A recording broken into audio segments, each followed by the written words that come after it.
So, welcome once again to the Retro Computing Wizard channel.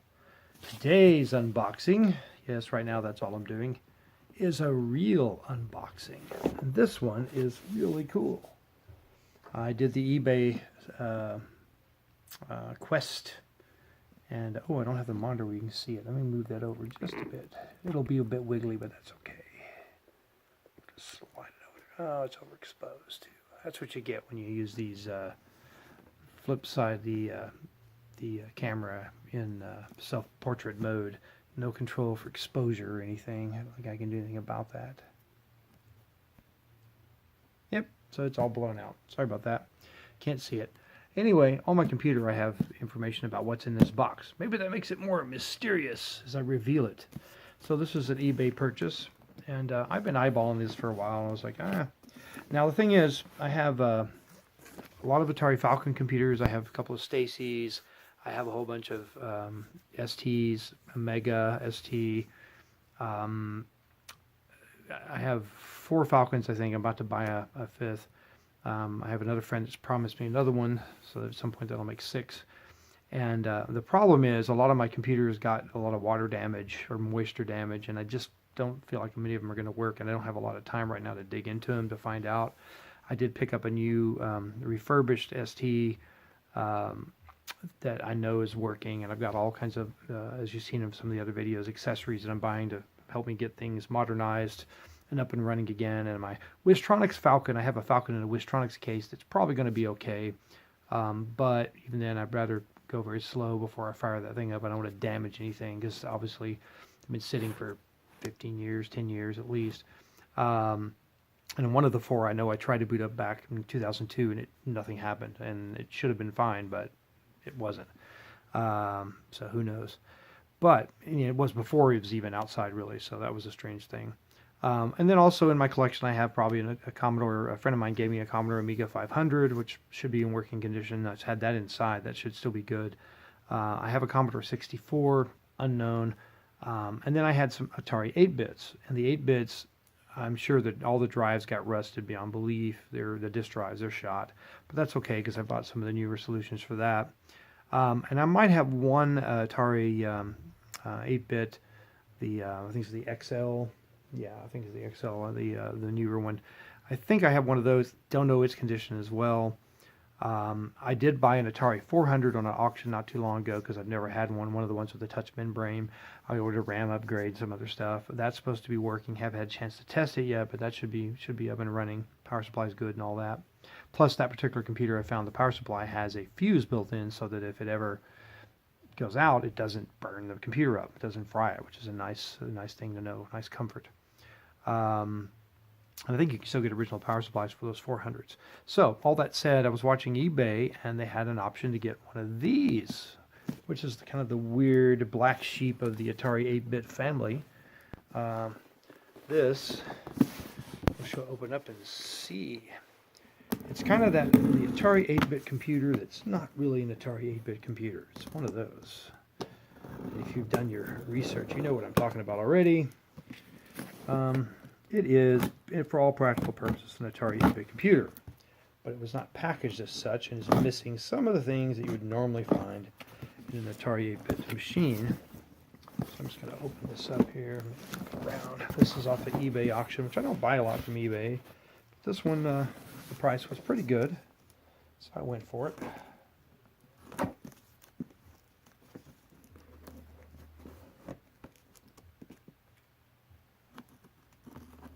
Not sure if that's a seal or what that is. Looks like it's a sealed portion. Yeah, it is. Alright, so I got to cut through this little piece here. That should allow me to pop it open. Ah, yes. Here we go. Dun dun dun, and light flies out of my eyes. Oh, look at that. So they actually sent it in the original box, but it looks like it's turned, I don't know, inside out or something very strange. So it's probably toast. I'm not that worried about collecting the box for nostalgia's sake, though that would be kind of fun. It looks like it. I might still be able to sort it out. It might all still be intact, but they actually somehow turned it inside out. So I'm going to swing this around so you can see what I'm seeing. Isn't that interesting? So it looks like they somehow put the box together inside out, which I guess is cool because it probably will allow me to cut this apart and put it back together if I want to keep the box intact. A little bit of work, of course. So we have here, supposed to be functioning. These are from the Atari Mexico factory, supposedly, and it's supposedly pretty much like new. They were overstock or whatever. Of course, Atari Mexico a little bit more cheaply made, but it was kind of toward the end of the Atari factory run there when these machines are what they were making. So here's the power supply, which does in fact look pretty new, which is cool. Has the Atari logo on there. Ooh, wow. I'll just set that on the ground. My little camera thing wiggles too much. This is extremely important. Here's a little RF TV modulator doodah for hooking up this as well as some other machines I might have to the old TV. One trick you can use until you get the proper video setup is I've got some old VCRs somewhere. An old VCR, you can get one at Goodwill that can be used as a tuner to get this to give you a composite. And you take the composite out of the VCR into your TV and you'll get composite video, RF to composite. Not the best quality, but it will work. And what do we got here? Let's see. Here's the real deal, the real thing. Part of it anyway. Now this, I thought it didn't have this, so hopefully it's got the part I'm expecting and not just this. Otherwise, I got ripped. I guess we could start with this and look for the other part later. But I actually think I have one of these elsewhere in my collection as well, one of the actual computer parts. I just don't know if it works, and I had no way to test it. So it's possible I still have it, and it's possible it still works, even if it's not in here. But my understanding is I was getting the whole system. I did not realize it came with the keyboard, because the keyboard was an option, depending on what package you bought. So that's cool. It's a sort of a limited keyboard. It's missing some keys, which I understand are actually on the keyboard. They didn't bother making a new keyboard part. They just didn't cut holes for the keys and add the pads. So if you want to really get crazy, you can get in there and modify that. But there's the keyboard with, looks like a little reset button or power button. I think you have to pull the power to reset on this one, if I remember right, because they didn't wire up the reset. Because it's sold as primarily as a game machine. But anyway, that's really nice. Looks really good shape. It's nice and gray, not yellowed or anything. So there you go. That's going to be cool. Great, great, great. I'm excited. What else we got? Looks like we got some paperwork here on how to hook up the Atari XE system keyboard. Now there were still a couple of these on eBay. If you're interested, they may still have one or two for sale. So if you see that one that says XE like new, bought from Atari Mexico, I don't remember the vendor, but there you go. If you message me, I can look that up. It comes with Missile Command, it looks like, cartridge and all that. I don't know if I got the cartridge, but we'll see. Okay, so we're getting down to, yeah, we're getting to the good stuff here. Yeah, it has this computer in there. I was pretty sure I wasn't getting that shortchanged, because it should have been the whole thing. I actually didn't realize that it was going to have the, let's see what else we got in here. That's just bubble wrap. So getting it out of there is going to be a little tricky. But it's packaged really well. They did a good job. There we go. I'll get a trash can over here in a minute and we'll clean all this bubble styrofoam peanuts out and all that stuff. And then we can go from there. So there it is, the real deal. That is an Atari XE video game system. Has a cartridge port right up here. The big sort of pastel buttons that everyone either likes or hates.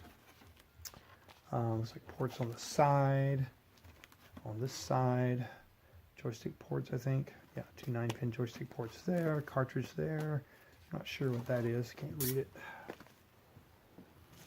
Oh, I think this one has 4 joystick ports, if I remember right, for the games that supported it. Don't know that many were made, but it does have a nice bit of RAM in there, is my understanding. Now the back has a monitor out. It has a RF out, and looks like an audio out, RCA. And you can pick your channel for the RF, and then there's your disk drive hookup and your power supply hookup. So disk drive, so I'll start from this side. Here's the power port. This is the disk drive port. Then we have RF with the channel for going right to a TV, an old TV, using the little game adapter, or the monitor out, which I can't remember if the monitor out is composite or if it's something else, but I'm pretty sure it's composite, I would think. And then lastly, your audio out, RCA mono. So there you go. If it isn't composite out on the monitor, if it's something special, I probably can rig. I bought another product that would go take the RF and generate a quality composite output pretty easily. Probably can wire that up. So there you go. That's the Atari XE video game system. Power supply, keyboard. It's kind of their whole shooting match. Now I don't have any cartridges yet. I don't know if my old collection has any 8-bit stuff. I might have some in my collection, but I would have to do some digging to figure out where that stuff is. It's not something that I spent a lot of time. I never really did much 8-bit. I started with the ST, and I had friends that were into the 8-bit, so I learned a little bit by watching them and asking questions, but it was not something I'm as familiar with. I do know I need to buy a basic cartridge and some other stuff, but I think basic on this newer one is built in, which is nice. That was the reason I got this one.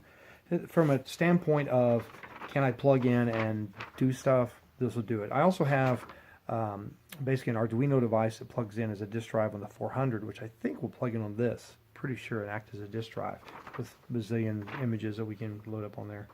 So it should be in good shape either way.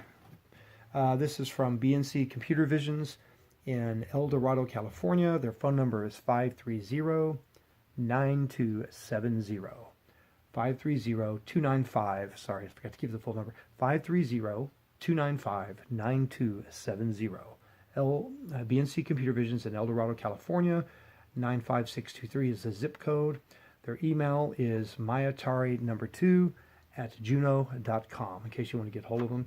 I paid $140 plus $28.39 in shipping, and a total of $168.39 for the whole 8-bit game system in very nice shape. So there you go.